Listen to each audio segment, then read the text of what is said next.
अभूतपूर्व जो पहले कभी न हुआ हो।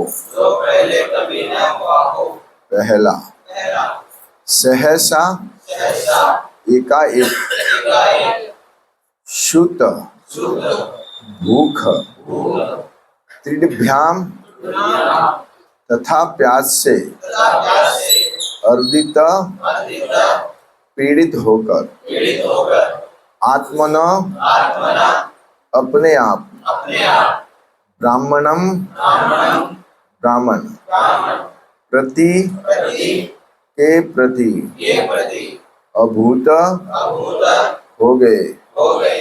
ब्राह्मण हे ब्राह्मणों मत्सर ईर्ष्यालु मन्यु क्रुद्ध एवं इस प्रकार च तथा।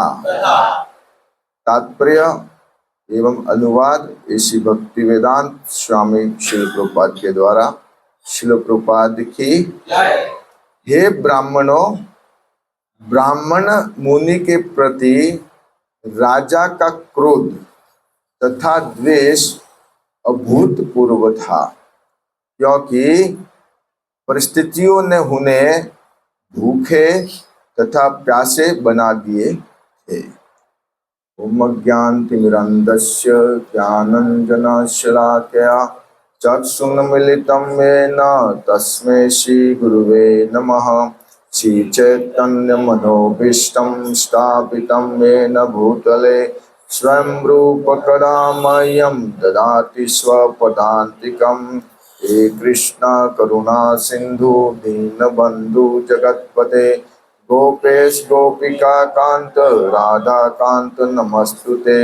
तप्त कांचन गौरांगी राधे वृंदावनेश्वरी विश्वानुसुते देवी प्रणमामि हरिप्रिये। नमो विष्णुपादाय कृष्णप्रेष्ठाय भूतले श्रीमते भक्तिवेदांत स्वामिनिति नामिने। नमस्ते सारस्वते देवे गौरवाणी प्रचारिणे निर्विशेष शून्यवादी पाश्चात्य देश तारिणे। जय श्री कृष्ण चैतन्य प्रभु नित्यानंद श्री अद्वैत गदाधर शिवासादि श्री गौर भक्त वृंद। हरे कृष्णा कृष्णा कृष्णा हरे हरे, हरे राम राम राम हरे हरे।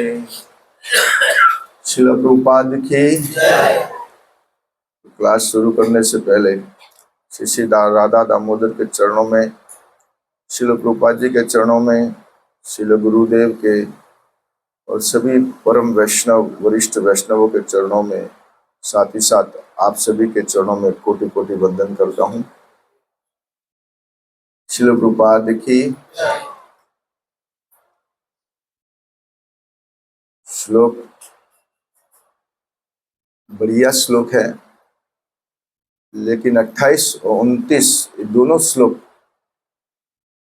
में एक जैसा अनुभव होता है हमें, तो पढ़े तो अनुवाद देखे तो एक जैसा लग रहा है। श्लोक को हम समझेंगे।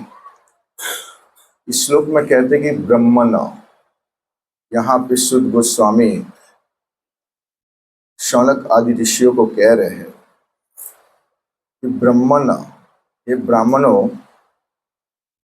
क्या कह रहे हैं? सहसा सूत्र त्रिभ्याम अर्दित आत्मन। ऊपर देखिए आप, शुद्ध सहसा अचानक, अचानक, वो पहले से कोई नहीं था, ऐसा अचानक ऐसा हुआ है। क्या हुआ? शुद्ध, यानी कि उनको भूख लगी है। क्या लगी है? भूख। त्रिभ्याम प्यास, अर्दित आत्मा, यानी कि वो परीक्षित महाराज स्वयं, अपने आप स्वयं। कौन है? परीक्षित महाराज। क्या हुआ? शुद्ध त्रिभ्याम अर्दित, भूख और प्यास से पीड़ित होकर, भूख और प्यास से पीड़ित हुए। पहले भी समझे हम, भूख और प्यास से पीड़ित हुए थे। यहाँ भी वापस रिपीट है ना, पहले बताया ना कि इसके पहले प्रभुपाद जी तात्पर्य में देखते हैं तो बताए कि वो बहुत ज्यादा चल गए थे वन में, तो थकान के कारण उनको भूख और प्यास लगी है। यहाँ पे सहसा अचानक एकाएक उनको क्या लगी? भूख, शुद्ध और तृढ़ भ्याम यानी कि प्यास। उससे पीड़ित होकर क्या किया उन्होंने? तो कहते हैं कि मत्सरो, नीचे मत्सर, मन्युरेवच, मत्सर यानी ईर्ष्या से युक्त हुए हो, और मन्यु क्रोध से युक्त हुए, दोनों से युक्त होकर इन्होंने क्या किया? ब्राह्मण प्रति अभूत, क्या वो क्रोध और वो द्वेष किसके प्रति किया? ब्राह्मण के प्रति। और वो ब्राह्मण कौन है? शमीक ऋषि। लेकिन इसके पहले शब्द है अभूतपूर्व। ये जो हुआ है उसका पहला शब्द लगाया अभूतपूर्व, ये समझने लायक है। अभूतपूर्व, रूपा जी भी तात्पर्य में 2 बार अभूतपूर्व कहे कि अभूतपूर्व शब्द क्यों है? हम जैसे व्यक्तियों के लिए सामान्य घटना हो सकती है, लेकिन यहां परीक्षित महाराज है, सामने परम ऋषि कौन है? शमीक, और इन दोनों के बीच में ऐसी घटना होना अभूतपूर्व ही माना जाएगा। माना जाएगा ना अभूतपूर्व? अभूतपूर्व यानी कि अभूत और पूर्व, पूर्व यानी पहले, अभूत जो कभी नहीं हुई हो, भूत यानी होना, अभूत यानी नहीं होना, जो पहले कभी परीक्षित महाराज के बिफोर जीवन काल में कभी नहीं हुआ। ऐसा क्या हो गया? क्यों उनको क्रोध आया? क्यों उनको ईर्ष्या हुई? ये क्यों हुआ?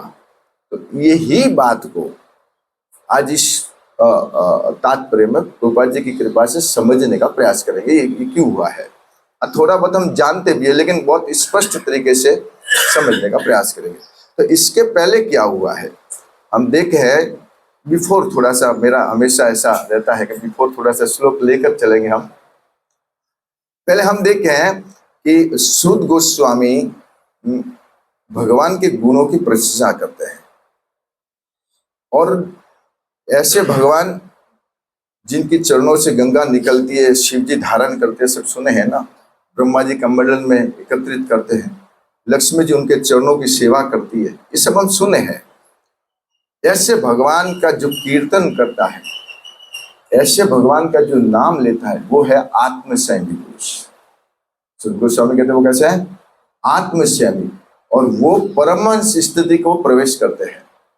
किसको? और उसके फलस्वरूप उनमें अनेक गुण प्रकट हो जाते हैं।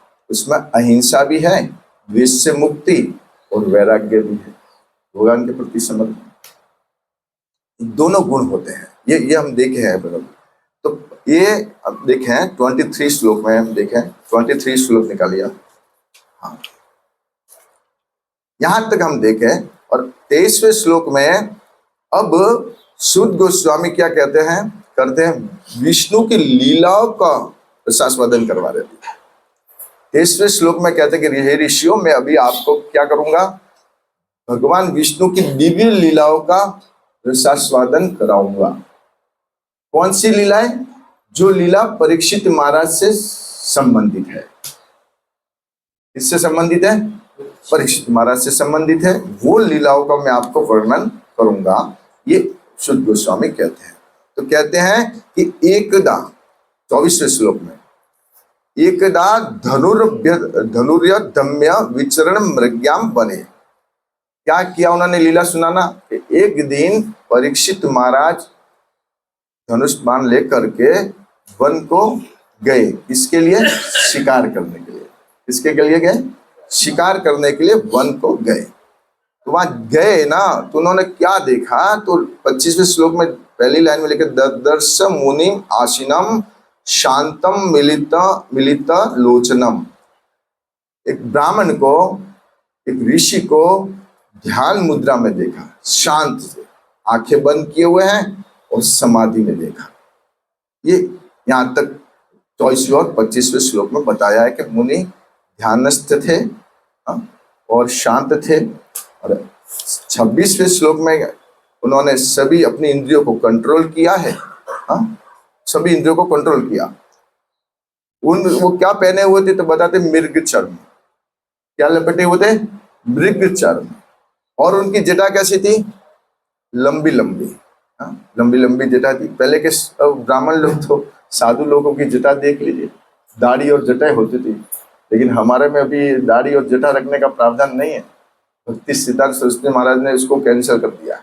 पहले जो बाबा जी आए थे उन तक था, लेकिन भक्ति सिद्धार्थ सरस्वती महाराज ने दाढ़ी रखना, लंबे लंबी जटाएं रखना, ये अच्छा नहीं है। सही बात बोलो तो सही नहीं है। कीर्तनिष्ठ को भी ये सब नहीं रखना चाहिए। हम विरोध नहीं कर रहे हैं, लेकिन ये सब बड़ी बड़ी दाढ़ी, बड़े बड़े बाल कोई जरूरत नहीं है।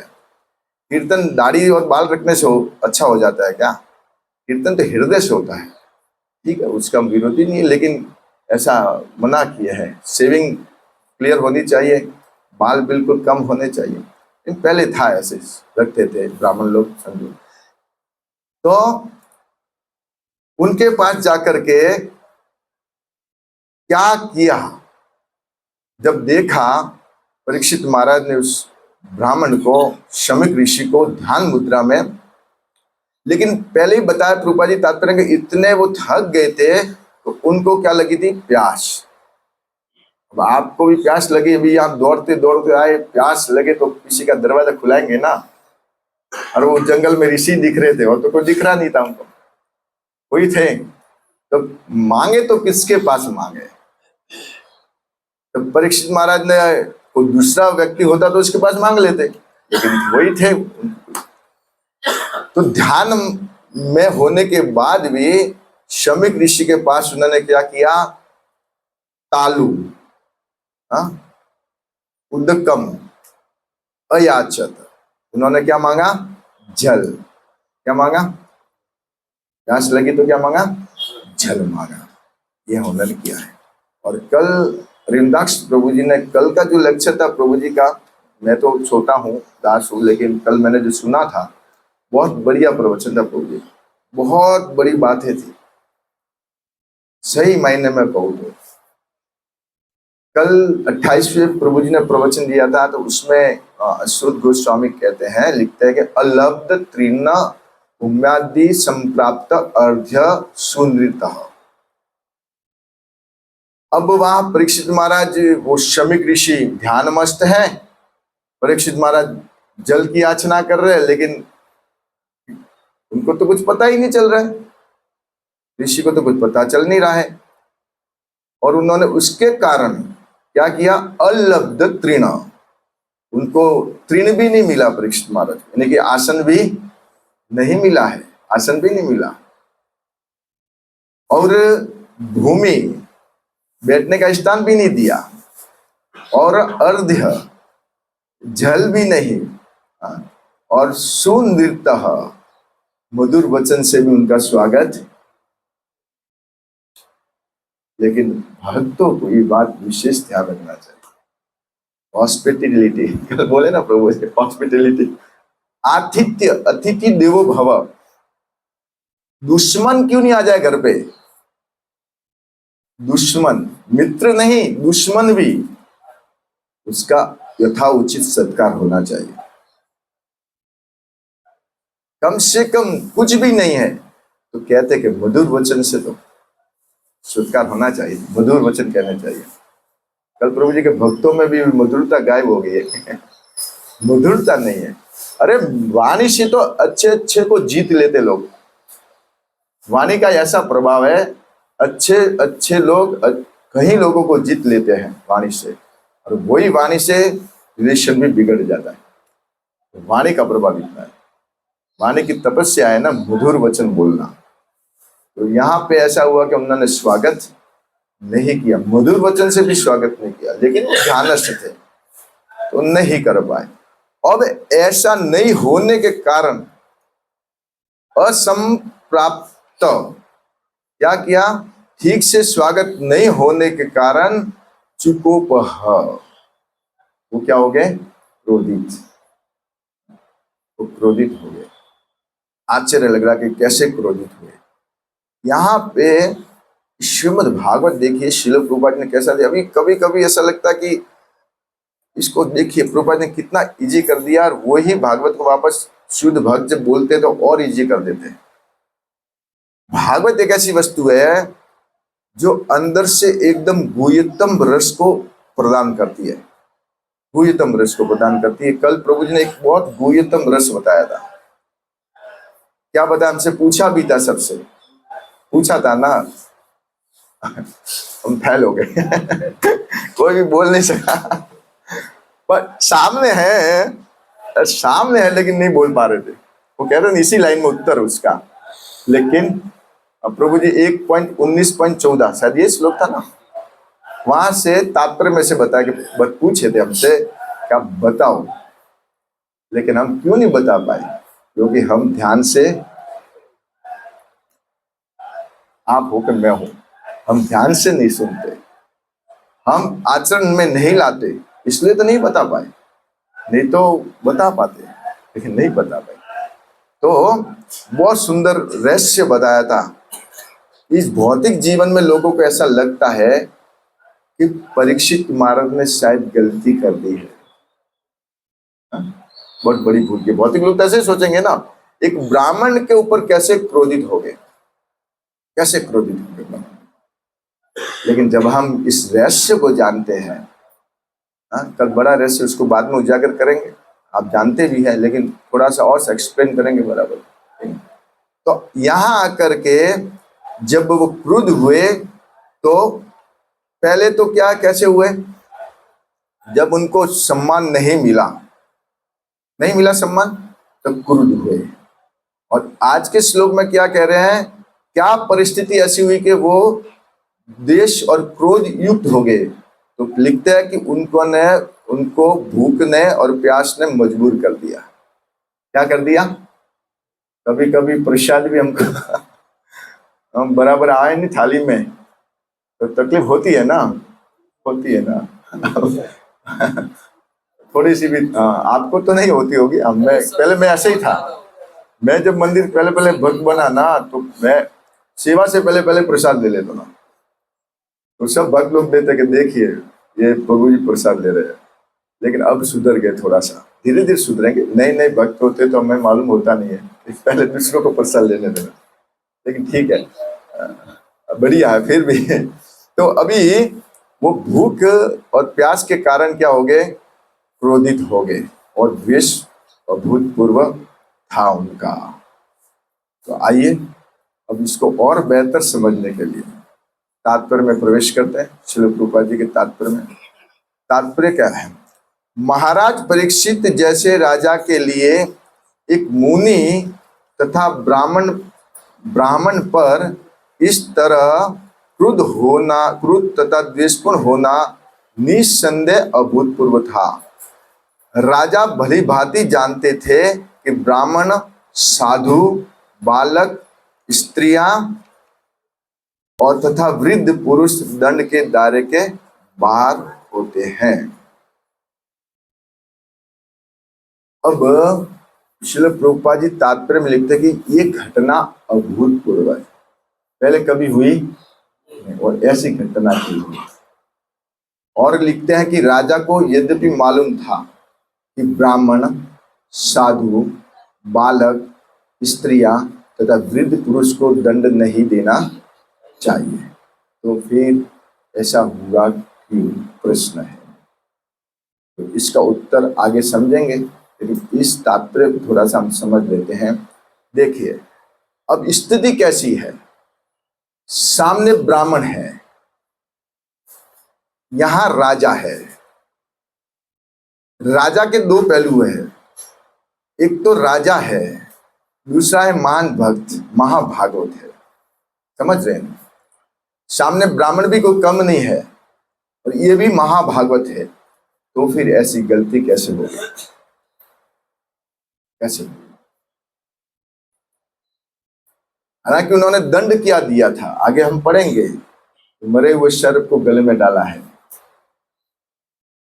लेकिन ऐसा भी क्यों किया परीक्षित महाराज ने? क्योंकि महाभागवत है, राजा है, तो राजा होने के नाते प्रजा पर उसका हक है कि वो उसे दंड दे सकता है, लेकिन वो भी ब्राह्मण को नहीं। महाभागवत तो होते हैं, वो तो कभी ऐसा सोचते ही नहीं है, सबसे प्रेम करते हैं, किसी से ईर्ष्या करते नहीं है। तो फिर ऐसा हुआ क्यों? ये प्रश्न है, इस प्रश्नों को सॉल्यूशन करेंगे हम लोग। तो देखिए, यहाँ पे ब्राह्मण है शमीक ऋषि, वो भी महान विद्वान है ना, महान विद्वान है। और ब्राह्मण के बारे में ऐसा कहा जाता है कि ब्राह्मण कोई अपराध भी कर लेना वो दंडनीय नहीं है, लेकिन कौन सा ब्राह्मण जो नियम पूर्वक चलता हो, आश्रम युक्त चलता हो, वो ब्राह्मण। जो कर्म से ब्राह्मण हो वो ब्राह्मण है। अभी कोई जन्म लिया ब्राह्मण में और दारू वारू पीता हो, नशा करता हो, उसके लिए बात नहीं हो रही है। ये शमीक ऋषि तो महान विद्वान थे ना, तो ऐसे ब्राह्मण दंडनीय नहीं है। तो इसका एक प्रसंग मनुस्मृति में भी कहा है। क्या कहा है कि 10 स्तनानि दंडस्य मनुस्वयंभू अब्रवीतः त्रिषु वर्णेषु यानी क्षुरक्षतो ब्राह्मणो व्रजेत। 3 बाकी के जो वर्ण है, क्षत्रिय वैश्य शूद्र, उनका दंड देने का अधिकार है राजा को, लेकिन ब्राह्मण को नहीं। ब्राह्मणों व्रजेत, ब्राह्मण को नहीं देना चाहिए। उसको दंड दिया जाता है ब्राह्मण को, तो उसको राज्य से बाहर निकाल दिया जाता है, या उसका अंग विकार किया जाता है, धन छीन लिया जाता है, ये दंड दिया जाता है। बाकी दूसरा दंड नहीं दिया जाता ब्राह्मण को। तो इसका ही एक सुंदर प्रश्न, ब्राह्मण को क्यों, कहाँ ऐसा लेकर कि ब्राह्मण को दंड नहीं देना चाहिए। इसी भागवत में पहले स्कंद के 7वें अध्याय में द्रौपदी के प्रसंग में अश्वत्थामा के, आइए उसमें प्रवेश करते हैं। 1.17 7वां अध्याय खोलिए और 43वां श्लोक।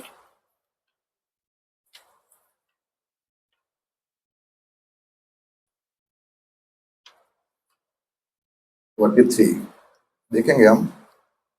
हरे कृष्णा कृष्णा कृष्णा हरे हरे, हरे राम राम राम हरे। क्या करे देखिए, जब द्रौपदी के पुत्रों को मारा अश्वत्थामा ने, 1.743 7वें अध्याय का 43वां श्लोक हम सुन चुके हैं ना। 5 पुत्रों की हत्या की अश्वत्थामा ने, और पांडवों ने प्रतिज्ञा कर दी थी, तेरे सामने लाएंगे। द्रौपदी को बोला, तुम्हारे सामने तुमको जो दंड देना मृत्युदंड दे देना। बाल पकड़ के घसीट कर पांडव उसको लेके आए हैं द्रौपदी के पास में। सामने खड़ा है अश्वत्थामा, इधर द्रौपदी। पांडव ने कहा, जब उसको पकड़ के घसीट के लेके आ रहे थे ना द्रौपदी, तो देखी वहां पे जब पांडव लेके आ रहे थे तो द्रौपदी ने देखा, और देखते ही, देखिए प्रसंग सुनने लायक है। अपने पुत्रों की हत्या का दुख देख चुकी है द्रौपदी। एक मां को कितना दर्द होगा जब उसके पुत्रों की हत्या कर दी जाए। वही मां उस अपराधी के सामने खड़ी है, और वो अपराधी उसके सामने खड़ा है जिसने उसके पुत्रों की हत्या की है। लेकिन द्रौपदी क्या वचन बोलती है, कहती है, ए मुचिताम मेष ब्राह्मणों नितराम गुरु। छोड़ दो इसको, छोड़ दो। है हिम्मत हमारे में ऐसी। देखिए भक्तों के गुण, जिसके पुत्रों को मारा है वो बोल रही है इसको छोड़ दो। हमको तो थोड़ा सामने कुछ कह भी देना तो नहीं छोड़ेंगे। लेकिन जो महान जो भक्त होते हैं उनके गुण देखिए। पुत्रों की हत्या हुई फिर भी क्या छोड़ दो, क्योंकि उससे दुख सहन नहीं हो रहा है द्रौपदी से। बंधे हुए अश्वत्थामा को देखकर वो कह रही है कि ब्राह्मण है, ये गुरु पुत्र है, द्रोणाचार्य के पुत्र है, और इनको छोड़ दो क्योंकि हमारे गुरु है। और 47 नंबर श्लोक क्या कहती है। अब दूसरा कारण बता दिए, एक तो ब्राह्मण है, छोड़ दो। दूसरा देखिए, एक स्त्री का करुणा में कितना हृदय करुणा में होता है। वो कहती है, माँ रुदिदस्य जननी गौतमी पति देवता। हाँ, द्रोणाचार्य की पत्नी को मत रुलाओ, गौतमी को, इनको मार करके उनकी माता को मत रुलाओ, क्योंकि मुझे मालूम है, द्रौपदी कहती है कि जब मेरे बेटों को मारा है ना तो मुझे कितना दर्द महसूस हो रहा है। ये करुणा होनी चाहिए भक्त में, ये करुणा नहीं तो कैसे हम आगे बढ़ेंगे? हमारा स्वार्थ छोड़ देना चाहिए।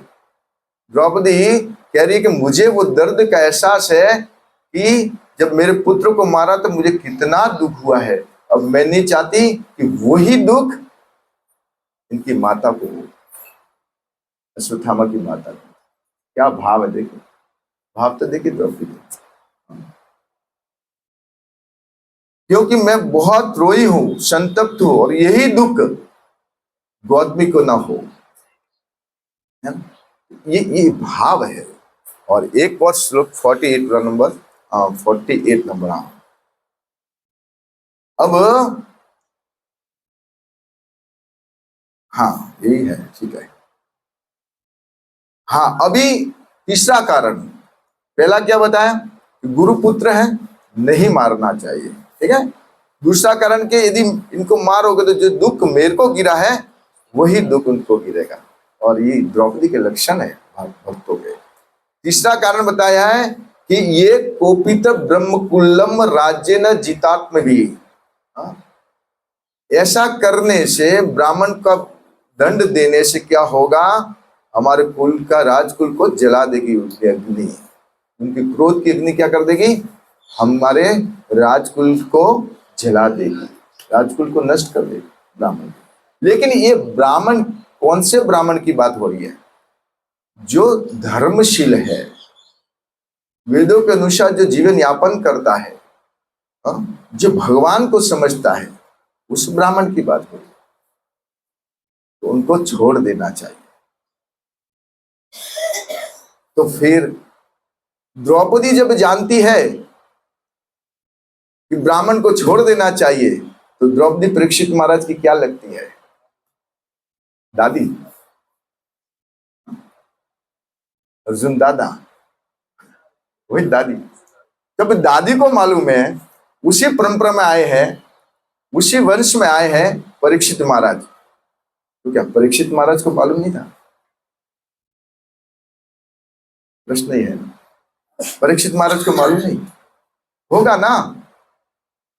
निसंदेह होगा, ऐसा अगर नहीं तो फिर क्यों क्रोध किया, क्यों द्वेष किया? ये हम प्रश्न लेके चल रहे हैं। और अब अगले अपने श्लोक में प्रवेश करते हैं वापस 1.29। हाँ, अब आगे देखे, पढ़िए। इसी प्रकार राजा भले ही भयंकर भूल क्यों न करे, कभी गुनहगार नहीं माना जाता।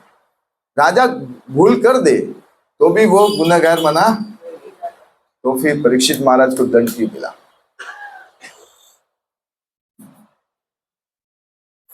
जानने लायक है ना। जब शास्त्र विधान ऐसा कहते हैं कि राजा अपराधी माना नहीं जाता, उसका हक है राजा का कि कोई उसका स्वागत नहीं करे, उसका विरोध करे, उसकी बात को स्वीकार नहीं करे, तो दंड दे सकता है।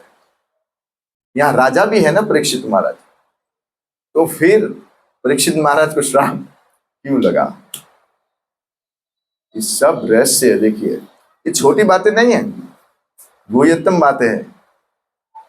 हम कि आप लोग तो जानते हैं थोड़ा बहुत, इसलिए थोड़ा सा दिमाग में वो रहता है कि हम तो जानते हैं, हम सुन रहे हैं ना, इसलिए जान रहे हैं। अब आगे देखिए, लेकिन यहां पर महाराज परीक्षित भगवान की इच्छा से अपनी भूख तथा प्यास के कारण मुनि पर क्रोधित हुए। श्रील प्रभुपाद ने स्पष्ट कर दिया, क्या कर दिया, यहां पे परीक्षित महाराज क्यों क्रोधित हुए? क्यों क्रोधित हुए? भगवान की इच्छा। लेकिन भगवान की इच्छा से तो क्रोधित हुए, लेकिन भगवान की इच्छा भी कब होती है ये समझना पड़ेगा ना। भगवान की भी इच्छा कब होती है, जब ऐसा करते प्लानिंग, ऐसी योजना भक्तों के लिए बनाते, कब होती है। तो अरविंदाक्ष प्रभु जी ने बहुत खूबसूरत बात बताई थी 1.19-14 से। परीक्षित महाराज की पहले खुद की इच्छा हुई है। इस दलदल, यद्यपि वो दलदल में नहीं थे, लेकिन फिर भी प्रियव्रत महाराज भी ये पृथ्वी का शासन संभालना नहीं चाहते थे। ब्रह्मा जी के कहने पर उन्हें संभाला है कि ये सब मान भक्त नहीं चाहते, लेकिन फिर भी राजा थे न कहीं कल बताए थे प्रभु ने, कहीं न कहीं आसक्ति न रहेगी हो, इसलिए परीक्षित महाराज भी निवेदन करते हैं अभी भी मेरे में आसक्ति है, इसलिए उसे मुझे मुक्त कीजिए। तब ये कार्यक्रम हुआ है सब कुछ। समझिए, जब तक हमारी इच्छा न हो तब तक भगवान कुछ करने के लिए आगे बढ़ते हैं ना। इसमें तो यहां पे एक है भगवत इच्छा। अब देखिए, भगवान सब कुछ करने के लिए तैयार है, लेकिन पहले हमें बढ़ना पड़ेगा। 24 कदम आगे बढ़ने के लिए तैयार है, लेकिन चलना पहले इस जगत के देश के प्रधानमंत्री को भी मिलना हो तो पहले रेफरेंस हमें लगाना पड़ेगा, उलखान हमें करनी पड़ेगी, तब कहीं जाके अपॉइंटमेंट मिलेगा। इतना बड़ा सिफारिश कम्युनिकेशन करेंगे तब जाके कहीं होगा। तो ये तो ब्रह्मांड नायक अधिपति है। हाँ, पहले हम आगे नहीं बढ़ते तो क्या होगा। ये सब बातें यहाँ पे बहुत उत्तम। लेकिन अब परीक्षित दूसरी इच्छा है। हाँ, लेकिन अब इस परिप्रेक्ष्य में परीक्षित महाराज की जगह हम हो। परीक्षित महाराज यहाँ कैसे हमें मालूम पड़ रहे हैं, लेकिन वो तो महाभागवत है। हाँ? लेकिन यदि हम हो तो हमारी इच्छा, आप लोगों की नहीं बोल रहा हूँ, भौतिक संसार में जो भी लोग हैं, हम भी अभी कोई बड़े तो भक्त हुए नहीं हैं, लेकिन यदि हमारी इच्छा हम देखें तो हम क्या करते सुबह सुबह, बोलते हैं ना, न धनम अरे आप सबको मालूम है, न धनम न जनम न सुंदरिम कविताम व जगदीश कामे मम जन्मनि जन्मनि से भवताद भक्ति। रोज आप और मैं सब बोलते हैं, शुद्ध भक्तों की बात जाने दो, हम जैसे निम्न मेरे जैसे उनकी बात कर रहा हूं, हम सब बोलते हैं रोज। लेकिन जैसे ही सत्संग हॉल से बाहर, जैसे भक्ति के कार्यों से बाहर क्या हो जाता है, धनम जनम सुंदरिम कविताम जगदीश काम है मम जन्मनि जन्मनेश्वरी भवताद हेतु गीत, वही अहेतु की निकल जाता है। यही तो समस्या है, इसलिए कृपा नहीं होती। आपने, मैं पहले बोला, आपकी बात नहीं कर रहा हूं, ये खुद को सुधारने के लिए कह रहा हूं। ये क्यों हो, उनके ऊपर प्लानिंग होता है, हमारे कोई प्लानिंग नहीं होता भगवान का। क्यों नहीं होता, क्योंकि हम इच्छा नहीं करते। और इच्छा करते हैं तो भी भौतिक विषयों के वस्तु का, और उसके कारण परीक्षित महाराज को क्रोध किसके कारण आया, भगवान की इच्छा से। हमें क्रोध द्वेष किसके कारण आता है, भगवत गीता में कहते हैं ध्यायतो विषयान पुंस, ध्यायतो विषयान पुंस संगतेषु पुजायते संगात संजायते कामा कामात क्रोध अभिजायते। हमें कोई भगवान की इच्छा से क्रोध ये कोई प्लानिंग, परीक्षित महाराज के लिए तो भगवान की प्लानिंग है, लेकिन हम संसार को भोग रहे हैं और विषय वस्तु को देखने के कारण इच्छाएं उत्पन्न होती है, और इच्छाओं से क्या होता है, काम उत्पन्न होता है। काम जब पूरा नहीं होता है तो क्रोध उत्पन्न होता है, द्वेष उत्पन्न होता है। और आगे भी कहे हैं, क्रोधात भवति सम्मोह, सम्मोहात स्मृति विभ्रम, स्मृति भ्रंशात बुद्धिनाशो, बुद्धि नाशात प्रणश्यति। बुद्धि कहीं नाश कर देते हैं, एक कहीं ठिकाना नहीं रहता। तो हमारे को क्रोध आना और द्वेष आना हमारी इच्छा के कारण होता है। लेकिन ऐसे महान भक्तों को क्रोध भी आता है, जैसे हनुमान जी को क्रोध आया ना, अर्जुन को भी क्रोध आया बाद में, अब तो लड़ूंगा, कृष्य वचनम तव, अब बोलिए प्रभु क्या करना है। तो ये भगवत इच्छा से होता है, वो खुद इच्छा करते हैं, भगवान कृपा करते हैं। और यहाँ पे हमारा हाल अलग है थोड़ा सा। लेकिन अब प्रभुपाद की कृपा से थोड़ा थोड़ा हम सुधार हो रहा है, प्रयास कर रहे हैं हम सभी, अच्छा है। तो भगवान की इच्छा से ऐसे महान भक्तों में क्या होता है, ऐसी घटना देखने को मिलती है महान भक्तों में। अब आगे लिखते हैं श्रील प्रभुपाद कि हाँ, राजा का अपनी प्रजा को अपना सत्कार न होने या अपनी उपेक्षा करने के लिए दंड देना ठीक था, लेकिन चूंकि दोषी एक मुनि और ब्राह्मण थे, अतः यह अभूतपूर्व घटना थी।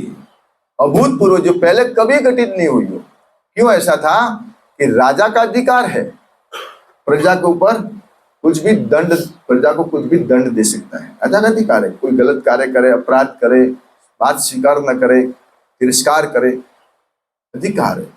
लेकिन सामने ब्राह्मण हो तो नहीं, इसलिए अभूतपूर्व। उनके पूर्वज जो वंशज हुए, ऐसे में घटना नहीं मिली, और ये घटना क्यों? तो हम जानते कि अभूतपूर्व घटना थी, लेकिन क्यों? क्योंकि भगवान की इच्छा थी। श्रीमद् भागवत को प्रकट कराना था, ये आप सब जानते हैं। श्रीमद् भागवत को प्रकट कराना था। दूसरा था कि महाभागवत थे, इनको क्या करना था? संसार से, कलमश से मुक्त करना था। लेकिन सर्वोत्तम कारण था कि स्वयं परीक्षित महाराज चाहते थे।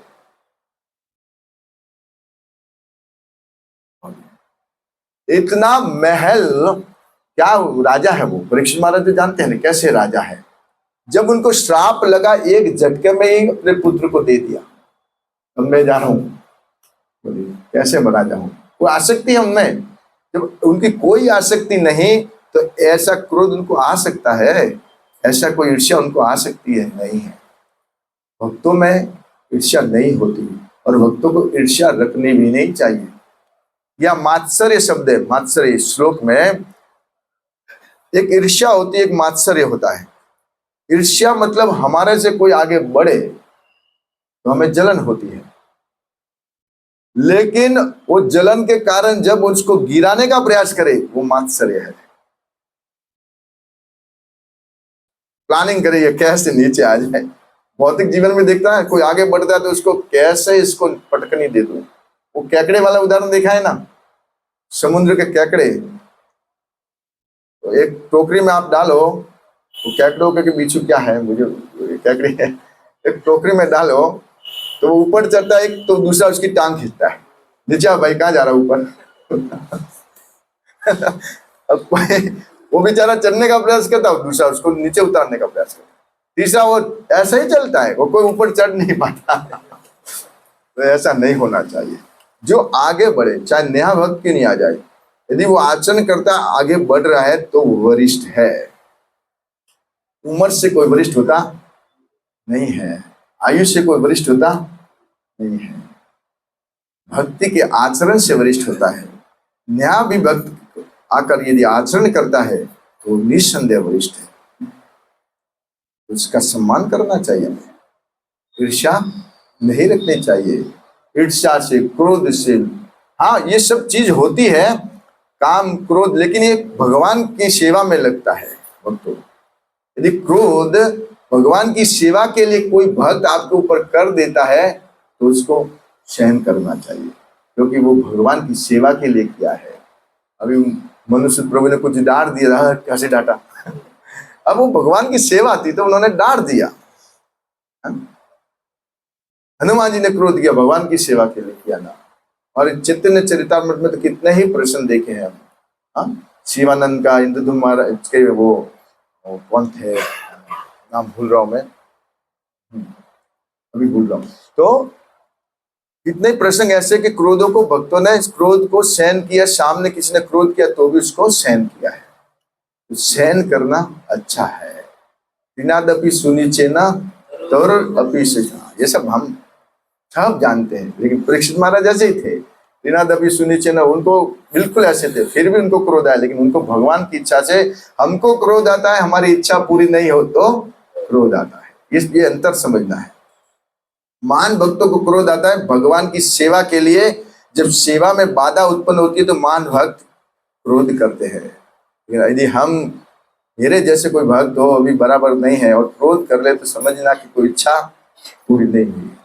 और तो हमें क्रोध, ईर्ष्या नहीं रखना चाहिए।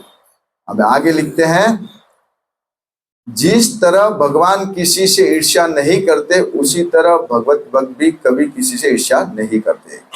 महाराज परीक्षित, इस आचरण की एकमात्र सफाई यह है कि भगवान द्वारा ऐसा पूर्व नियोजित था। ये भगवान की प्लानिंग थी। आप सब समझ रहे कि क्या थी, भगवान की प्लानिंग थी। ऐसा प्लानिंग हमारे लिए भी हो सकती है, कोई संदेह नहीं। लेकिन जब हम खुद इच्छा करें तो,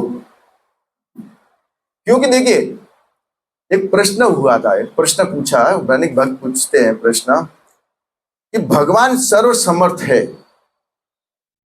सब कुछ हरने में समर्थ है, सब कुछ करने में समर्थ है, तो फिर ये जीवों को दुख मिल रहा है क्यों नहीं हरते, ये पाप में पड़ रहे क्यों नहीं हरते? प्रश्न होता है ना ऐसा। भगवान तो समर्थ है और उनके ही अंश है, मम्मी वांशु जीव, हम उनके ही अंश है, तो फिर भगवान ऐसा क्यों नहीं करते? तो कहते हैं संत लोग कि इसलिए नहीं करते, भगवान की इच्छा होती है लेकिन हमारी, और भगवान ने जीवों को एक स्वतंत्रता दी है, अल्प स्वतंत्रता, और उसमें छेड़छाड़ी करना भगवान चाहते नहीं। वस्तु दोनों दी है, भक्ति भी दी है और ये भौतिक जीवन भी दिया है। चॉइस हमारे पर छोड़ी है कि आपको किसी और जाना है। दोनों दिए, ऐसा नहीं कि भक्ति नहीं दी है, साधन नहीं दिया है भगवान को प्राप्त करने का, दिया है ना साधन। हमारी इच्छा थी, हम इधर आए हैं हमारी इच्छा से, और हमको थोड़ी सी स्वतंत्रता दी है, उसका सदुपयोग कर दिया ना तो हमारा कल्याण हो जाएगा। लोग क्या करते हैं, प्रश्न बहुत करते हैं लेकिन रहस्य को जानते नहीं है, हम ही इच्छा नहीं करते। अर्जुन भी भगवत गीता में कहता है ना कि भगवान से कहता कि लोग न चाहते हुए पाप में क्यों पड़ते हैं, न चाहते हुए भी, नहीं चाहते लोग हम पाप में गिरे, फिर भी पाप में, तो काम ईर्ष्या, क्रोध ईर्ष्या, रजोगुण समझो। ये रजोगुण के कारण क्या उत्पन्न होता है, काम। हमारी इच्छा होती है, हमारा लोभ होता है, तब ऐसा होता है संसार में। नहीं तो भगवान तो चाहते हैं आगे बढ़ना, भगवान चाहते हैं हमारा भला करना, उनके धाम को लेना चाहते हैं, लेकिन हम जाना नहीं चाहते, हमें नहीं जाना, ये समस्या है। क्योंकि अभी भी हम बोला ना, धनम जनम सुंदरी, ये चलेगा तब तक तो मुश्किल है। मेरा तो संभव ही नहीं है कि हम लोग इसके लायक नहीं बने, तब तक कोई संभव नहीं है। तो भगवान भक्तों पर क्या कृपा करते, इसका एक वर्णन एक श्लोक में आता है, भागवत के 10वें स्कंद में 10.88.8 में कहते हैं, भगवान क्या यहाँ लिखा है, यस्य अहम अनुगृह्णामि हरिष्ये तत् धनम शने ततो धनम व्यज्जन्ति अस्य स्वजनाम दुख दुखितम। देखिए क्या लिखते हैं, यस्य अहम अनुगृह्णामि, यस्य उस पर, अहम यानी मैं, अनुगृह्णामि मेरी कृपा करता हूं। ऐसे व्यक्ति जो भजन में लग गए हैं, बिल्कुल भजन कर रहे हैं, शुद्ध भजन कर रहे हैं, उन पर क्या कृपा करते हैं, क्या कृपा, हरिष्ये तत् धनम शने, धीरे धीरे उनका धन, धीरे धीरे धन छीन लेता हूं। और वो धन छीनने से क्या होता है, तो लिखते हैं ततो धनम, वो धन छीनने से व्यजंती अस्य स्वजना, उनके जो संबंधी उसका साथ छोड़ देते हैं। धन होता है तब तक तो सब बुलाते हैं, हेलो आप कैसे हैं, क्या कर रहे हैं। और धन नहीं है तो कोई पूछने वाला नहीं, घर वाली पत्नी भी नहीं पूछेगी। भक्त नहीं है तो वो भी नहीं पूछेगी। और भक्त है तो अलग बात है। बाकी जिसकी पत्नी भक्त न होना और प्रभु जी भक्त हो, समस्या बहुत है। हाँ, अभी इनकम नहीं लेके आवे कमा के कैसे माला करे बोलो। लेकिन फिर भी डटे रहना है, पत्नी को भी भक्त बनाने का प्रयास करना है। हाँ, तो ऐसे भक्तों का जो लगे हुए हैं बराबर, उनका मैं क्या कर देता हूँ, धन धीरे धीरे शनै शनै, एक साथ में नहीं, कभी कभी बहुत एक साथ में भी ले लेते हैं, लेकिन आज शनै लिखा है तो छीन लेता हूं। उसके कारण क्या होता है, वेजंती अश्य स्वजना, उनके संबंधी साथ छोड़ देते। बढ़िया ही है ना।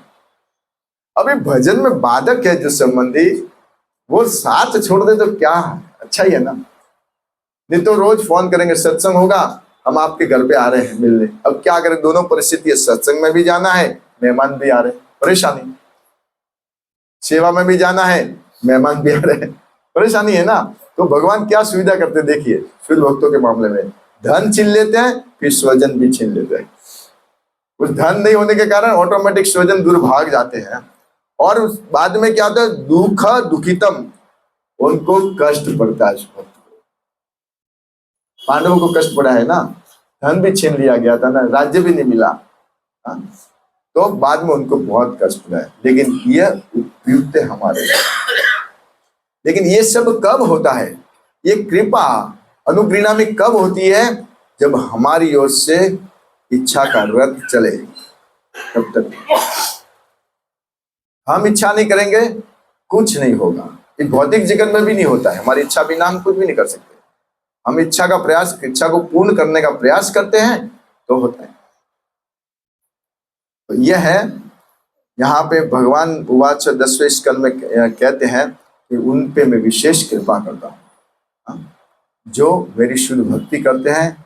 लेकिन आप चिंता मत कीजिए, आपकी बात नहीं, भौतिक जीवन में भौतिक लोग यहाँ बैठे हो और ये बोल दिया जाए तो कल से प्रवचन में नहीं आएंगे।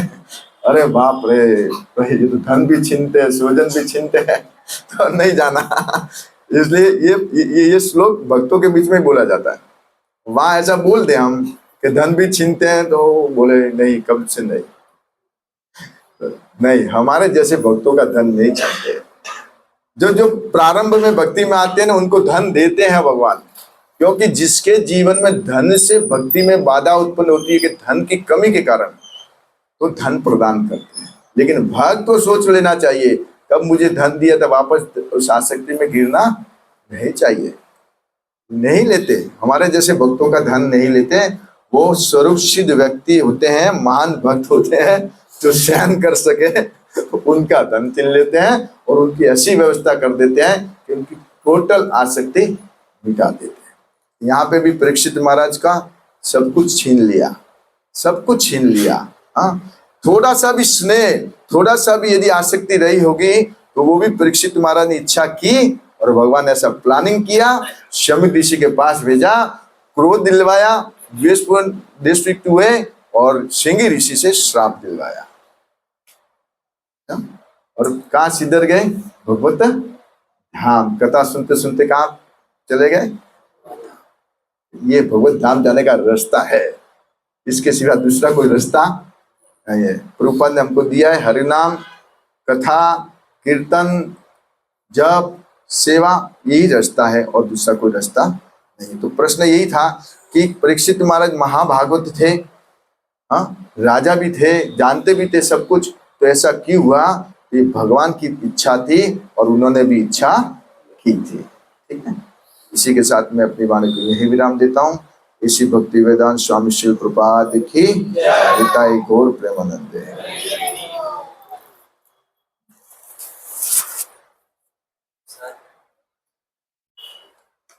प्रसाद